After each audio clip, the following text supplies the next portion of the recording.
Welcome to Out with Dan, the podcast that spotlights and examines the voices of LGBTQ+ authors, characters, and our allies. Together, we lift our voices and we tell our stories. I'm Dan White. Join me as I chat with this week's author.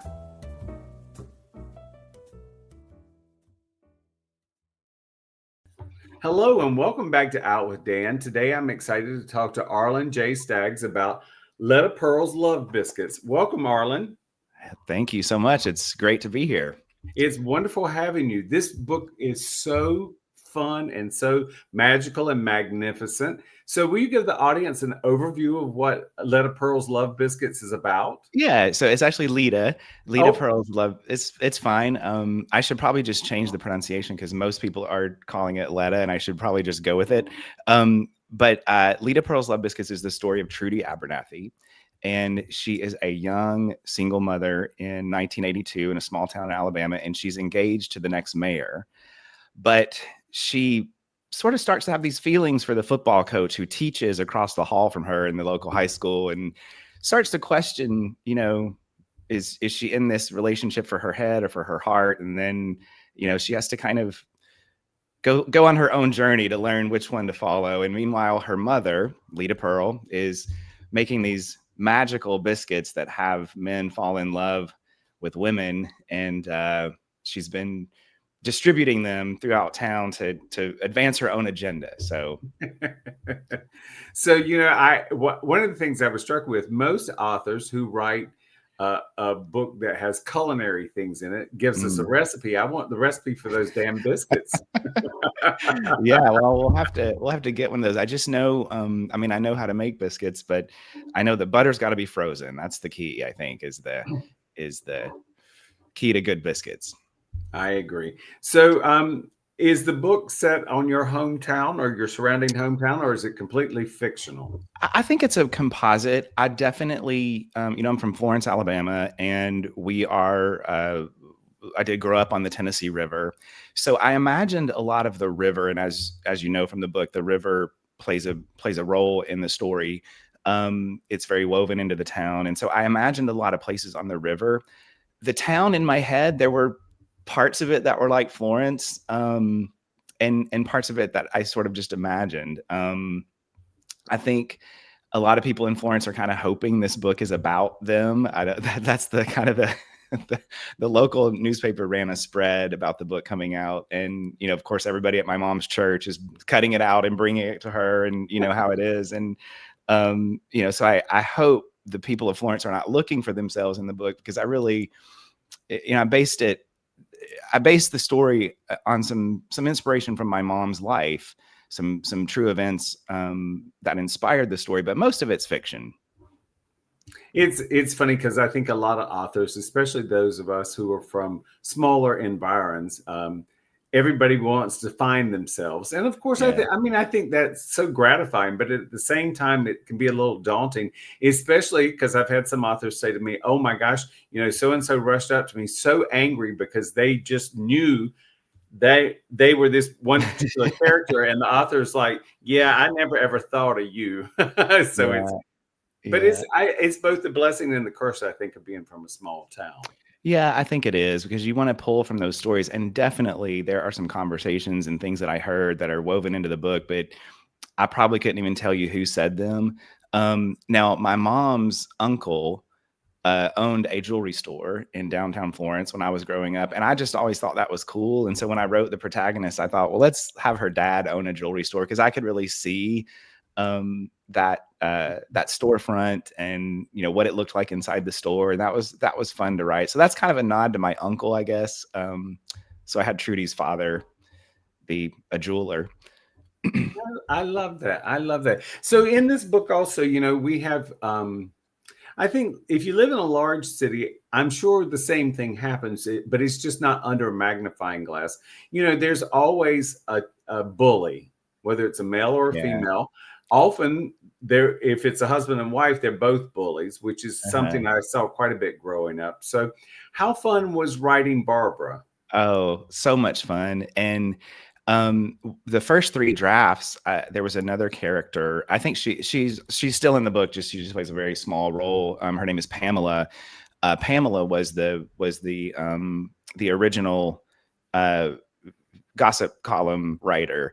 And I don't know, in one of the drafts, I was like, I need to give this to Barbara because I wanted to kind of elevate Barbara's meanness and kind of give her a little bit more autonomy to sort of make Trudy's life problematic. But she was so much fun to write. I because she allowed me to say all those things that you want to say, but you can't. Right. Yeah. and or not necessarily that I want to say, but things that I don't know. It gave an outlet for sort of that devilish meanness that is fun to play with. But yeah, it was good. Well, and I love the fact that college football or high school football plays into this, and I know you growing up in Alabama and I in Eastern North Carolina, sports are it's live or die by sports. That is the number one thing in every high school.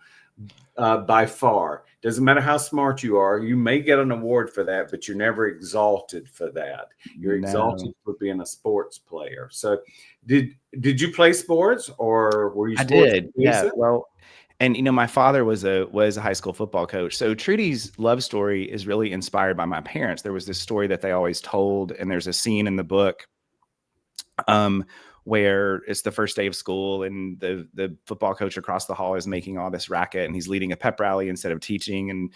And I've always thought that would be a cute scene in a story. And the novel just kind of grew from that scene. And that scene's in the book. It's one of the only scenes that actually came from memory, although I wasn't there. It's been told to me throughout the years.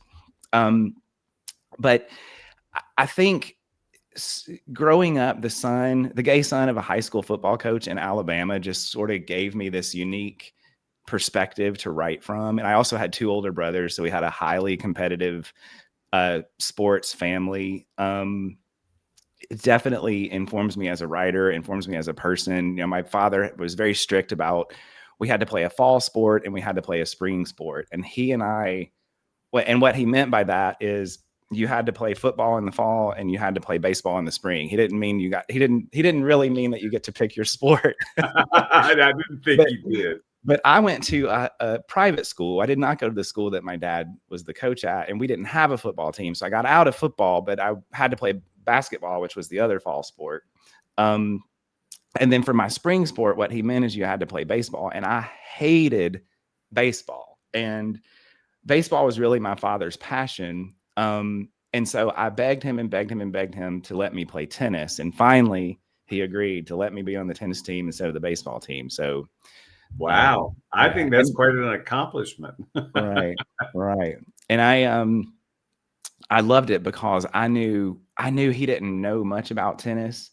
So, but he knew what a serve was. He knew whether a serve was in or out. And so he would have me out on the tennis court in February while it was snowing, making me get serves in, so he could at least tell when a serve was in or out. So he found his way to coach me, even though I tried to not let it. But did your brothers play football? My oldest brother did, and he did go to the high school that my dad coached at. So my dad coached him, which is really kind of cool. And I'm sorry, I was going to ask you if your older brother was still in therapy. So it's nice to get sort of cool. Yeah, no, he's actually passed away. My oldest brother. Yeah, it's a tragic story, but the middle brother, he went to the school that I went to, so he also played basketball as well. Yeah, if I had to play basketball, they'd have definitely thrown me off the team. My basketball coordination skills are zero. Yeah, football I could do because I'm a bigger boy, and I did like softball and baseball, but yeah, well, I couldn't get into baseball. It bored me. I don't know, just it's such a slow. I think my mind just was always a few steps ahead of baseball, and I don't even like to watch it now unless it's live and I've got a beer and a hot dog and we can turn it into a party. That really is the best way to see baseball. I happen to love baseball. I didn't go to a Dodgers game this year, but I usually go, and I just love baseball. Matter of fact, I'm that crazy person that goes to see minor league baseball when I travel sometimes. Oh, great. Okay, Yeah. good. Yeah, Yeah. it's fun to watch. Yeah, it's, I like the slowness of it. I will say that I love going to professional hockey, but the number of times I lose track of where the puck is just beyond crazy because That it is moves hard to so watch. quickly. Yeah, You can't take a sip of your beer and really pay attention to hockey. So it's like, that's right. okay, the beer comes first. I'll find the puck eventually. There you go. There you go. Yeah, I think definitely my relationship with my father sort of informed writing the character Junebug, who's kind of the star football player, and our way to kind of have Trudy go through her past, because her past is she was in love with the star quarterback when she was in high school, and she ends up getting pregnant with his baby, and it sort of becomes that's the moment she sort of became a pariah. And so putting her in the school where there's Junebug, who is the new star quarterback, sort of has her confront her old demons. And I definitely love exploring that dynamic of these small towns making heroes out of these young boys, and then their whole life their whole life becomes living up to this almost impossible standard, and nobody realizes that the world outside of their small town is really a lot bigger. And nobody knows who the quarterback is in a town like Bailey Springs. Not really. So yeah, and I found that was a fun thing. You put her in a fishbowl of the past and the present. In a current day timeline or 1982 day timeline, but there's flashbacks to what happened in the past, and then of course in a small town, people's memory is very long. And yeah.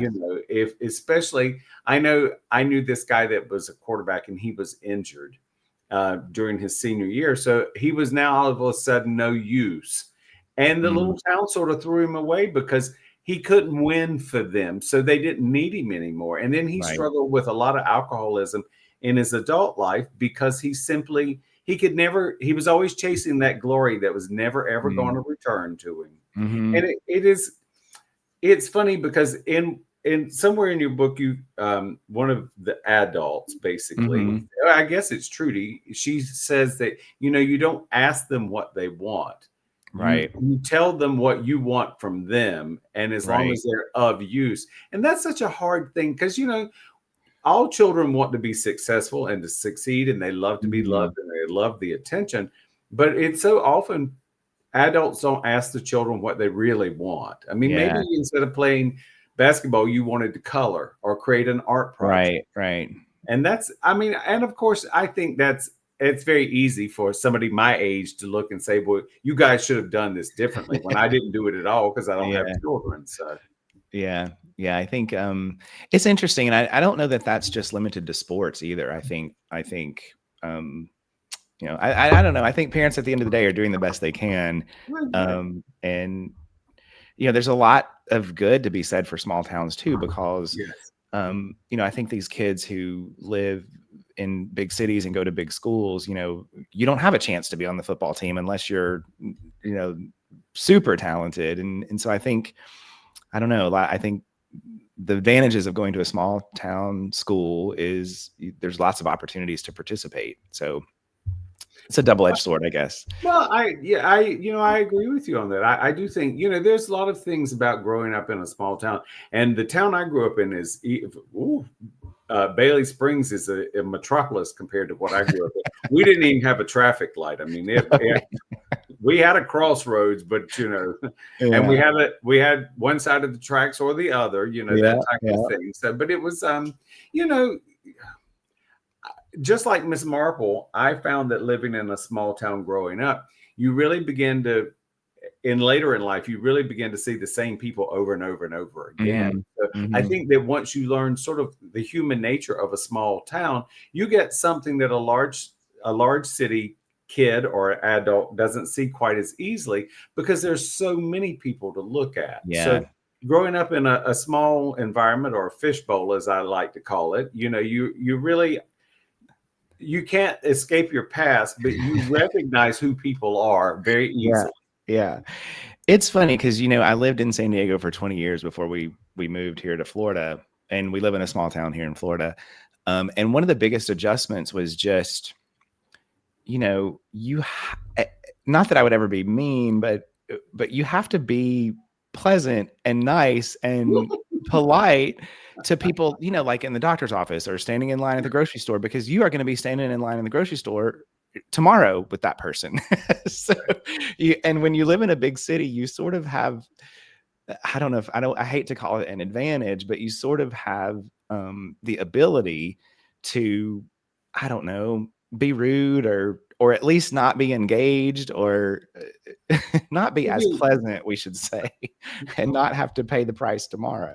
Well, that's true. You can be a little bit anonymous too in a large city where Mhm. you cannot in a That's small a town. great way to put it. Yeah, that's Yeah. really, You yeah. know, and there's Trudy describes the current mayor's wife as Mhm. having a smile of a stone face. And I Yeah. felt that was such a perfect description, because it's like there are, when you live in a small environment or when you're in politics, often you have Mhm. to smile when you sometimes really want to say something that has no smile involved with it at all. Yeah. Yeah.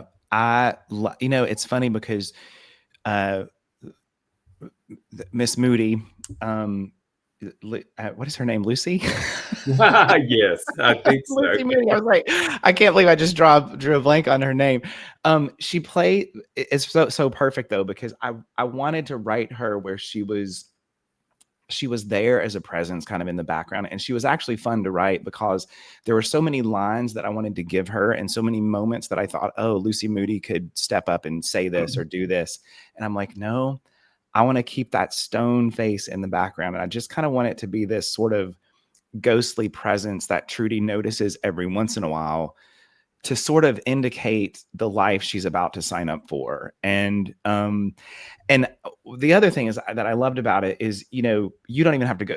That's not even a small town phenomenon, I don't think. You just look on the national and the world stage of these politicians' spouses where they just have to be polite, be pleasant, have that stone face, never stop smiling, you know, Right. never stop nodding their head, like to be as non-controversial as possible. And I just thought, wow, what a, to me, I don't, you know, not to knock anybody's life choice, but to me, that would be such a prison to have to stand behind somebody and just go with whatever they do and at least pretend to support it. So I really had a lot of fun actually writing Lucy Moody.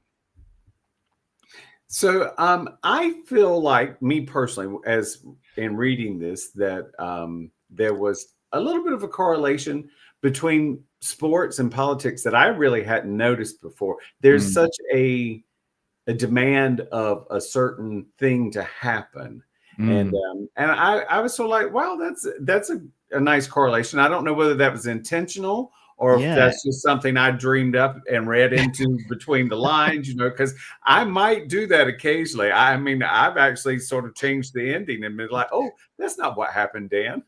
Yeah, that's funny that you say that, you know, and this would be a really great moment for me to be, I'm so glad you picked up on that, Dan, because I totally intended to do that. But I don't think I did. I love that. I love that analysis though. Once you said that, the instant thought I had is, it was like, well, if you look at the media today, and let's just say you spend some time on the sort of the political pundits news channels that are out there, and then if you just switched over and spend some time on the sports channels, they're almost exactly the same. What is happening and the tone and you know, just the topic that they're talking about is different, but there's just all of these opinions, and like they go after athletes' characters, and there's not a lot of difference, I think, today between being an athlete and being a politician. You're going to get the same treatment almost. So that's really interesting that you picked up on that. And it wasn't intentional, but I love that you pointed it out. I'm going to carry that in my to the rest of my interviews and Please, look a lot please. smarter. No, I love that. Thank you. So I loved Imogene, and I what I loved Mm, about Imogene was Imogene is that relative that knows uh, a lot more than I think people would ever give her credit for knowing. She yeah. just has an innate internal knowing. And Mhm. I loved that. Well, you know, and I know being from the South, you'll know this too. Um, it- we're so, at least my experience is, we're so reminded of where we came from throughout our life. And Southerners love to pull out the old pictures and show the great grandmother and the great great grandmother and talk about how they lived on the mountain and how they, you know, didn't even know the Civil War was happening and like that. You know, they tell us Right. all these stories. They tell us all these stories about how they, what they had to endure. And so it just felt perfect to me that Trudy would end up on that mountain kind of lost, and she runs into an old relative that sort of, you know, I don't want to give any of the book away, but you know, sort of informs her choice going forward. Yeah, and but I think that's the thing. You know, there are those wise old owls in our Mm, family who, you know, they just sort of break it down. They're like, okay, you know, I know you think this is fantastic, but this is what you're supposed to do. You're drawn to this because of who you are. Because yeah. family, it doesn't matter where you're from, family puts so much emphasis on family. You know, Hmm. and it's like, well, of course, that's the way you think. That's the way we all think. We're wired that way. And while I would like to believe that that's true, I do know that here, so in this part, it really is about nurture. Even Hmm. though a lot of families say it's nature, but it's about how you were raised in the environment in which you were nurtured. But then oftentimes family says, oh, well, that's just who you are, you know, but Well, and it's there's always for a reason. There's always a reason for the way that you are, and that reason is usually because your grand uncle Jesse, you know, thought this or liked to hunt or was a teacher or you know whatever that like you inherited this trait from your right. distant relative, your ancestor, and Right. so I think as Southerners and maybe everybody, I attribute it to the South just because I'm from the South, but you know, all my life, you know, there were traits that my brothers inherited. There were traits that I inherited from these ancestors that we would never meet. We only saw pictures of. So I think that's part of it too. I do, and I think it. I think for me, I just think it's part of what I like to call my sing-song life. You know, Yeah, Southerners typically have a bit of a sing-song in the way they talk and the way they interact with other people, and I feel like it's sort of this connection, which I just absolutely love because I think it's magical. it is. It is. I love it too. So, you got a goofy question. Lots of my guests get a goofy question. So, did you have a nickname growing up? I did. I did. Okay. It was Bug. Ooh, So my mother and I'm so, you know, there's more to this answer than I think maybe you expected. So my bring it mother on. was so afraid that people were going to call me Jaybird. She did not want people calling me Jaybird. I don't know why, but and so they called me Jaybug. And for years and years and years, I was Jaybug, and I was known. I was a very passionate child, and I was known to throw fits every once in a while. And I'll tell you, the way my family damaged me, Dan, is they would drive me to a point of throwing a fit, but then it would be so hilarious that everybody would start laughing. And so now my entire mental state just really swings between rage and humor. It's the only two emotions that I know. And I've had so many therapy sessions about this that, like, you know, my therapist tries to teach me that you know, there's more than rage and there's more than humor. You don't have to just always be one of those two. So this is how my family trained me to be, is they just thought it was so funny to get me riled up. And, you know, I would be so angry and then I would be laughing because they were all laughing at me. But one of my fits, the reason I told you that is one of my fits one day was stop calling me Bug. And my family stopped calling me Bug. And I know. And now I kind of regret throwing that fit, but I was always, everybody in my family called me Bug for many years, probably the first 8 years of my life.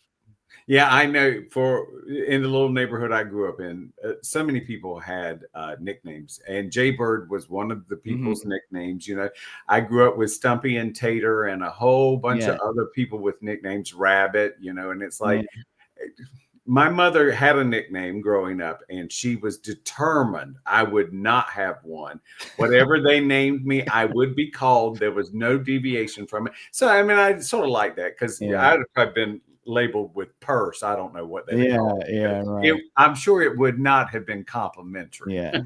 Well, that's why I named Junebug was a nod back to J-Bug. I thought that was cute. And my dad also had a cousin who they called Junebug, so that was kind of a nod. That the That's names very all nice. came from people.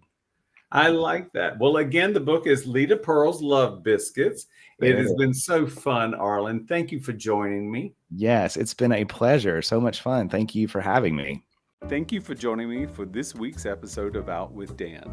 You can find more information about this podcast and its host at outwithdan.com, on Twitter at OutWithDan, and on Instagram and Facebook at GoOutWithDan. This podcast is hosted by Authors on the Air Global Radio Network, and the theme music is provided by bensound.com. Join us again soon for the next episode of Out with Dan.